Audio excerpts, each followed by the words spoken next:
반갑습니다. 골든마우스 인사드립니다.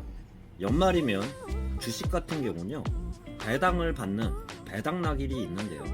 올해 같은 경우는 한국예탁 결제원이 23일 발표한 그 내용에 따르면요, 12월 결산 상장법인의 정기주주총회의 의결권을 행사하거나 배당을 받고자 하는 투자자는 2022년 12월 27일까지 매수해야 배당락을 받습니다.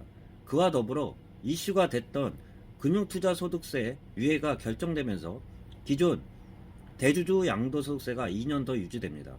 다만 금액 같은 경우는 10억을 초과하는 부분에 대해서만 그 과세를 하기 때문에 과세를 피하기 위해서는 27일까지 매도를 해야 되는데요.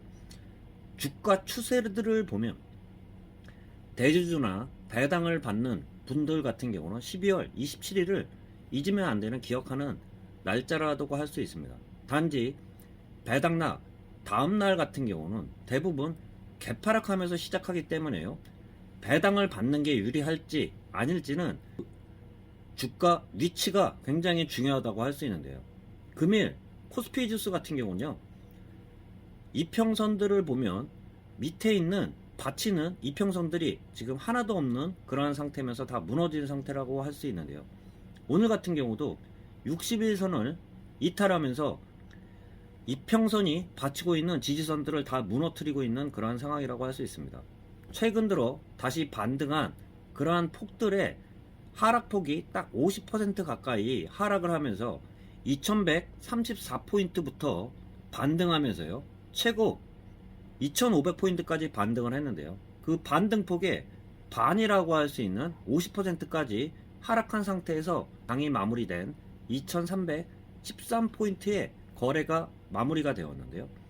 금융투자소득세 10억 이상 대주주 초과 양도세를 물지 않기 위해서는 27일 또한 배당락일도 배당을 받고 싶은 분들도 27일까지 주식을 매수하거나 기존에 갖고 있어야지 양도세가 나오거나 또한 배당을 받을 수 있는데요.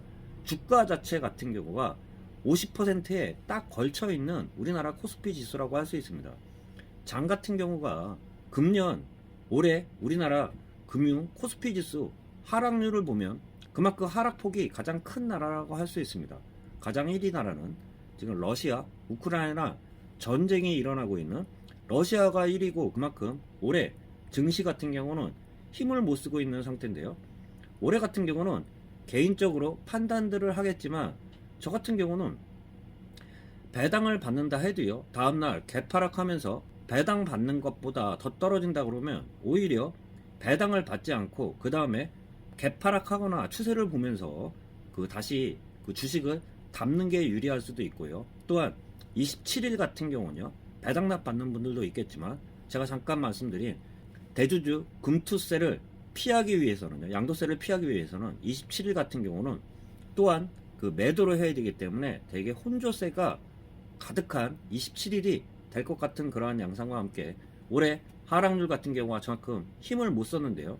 내년 같은 경우는 내년 상반기가 어렵다고 말씀하는데요. 그만큼 경제 성장률도 낮아지고요. 하반기부터 조금 살아나는 그러한 기미들이 보인다고 하면은 최소한 그 시기를 저울질할 수밖에 없는 그러한 상태면서 비중을 많이 갖고 있는 분들 같은 경우나 또한 신규로 투자하시는 분들도 위치적으로 딱 50%에 걸치면서 장이 세면요 50%까지 그 조정을 받지 않는 그러한 장들이 대부분이면서 50%가 다시 깨진다 그러면 대부분 618까지 깨지면서 다시 50%가 저항의 그러한 자리가 되면서 쌍바닥을 그리면서 시간 조정이 이어질 수 있는 그러한 지루한 장이 될 수 있다는 그러한 생각과 함께 올해는요, 배당락을 받거나 금투세, 양도세를 피하기 위해서는 27일이 굉장히 중요한 주식시장이 될 것 같은 그러한 말씀 드리면서 영상 마치도록 하겠습니다. 골든마우스였습니다.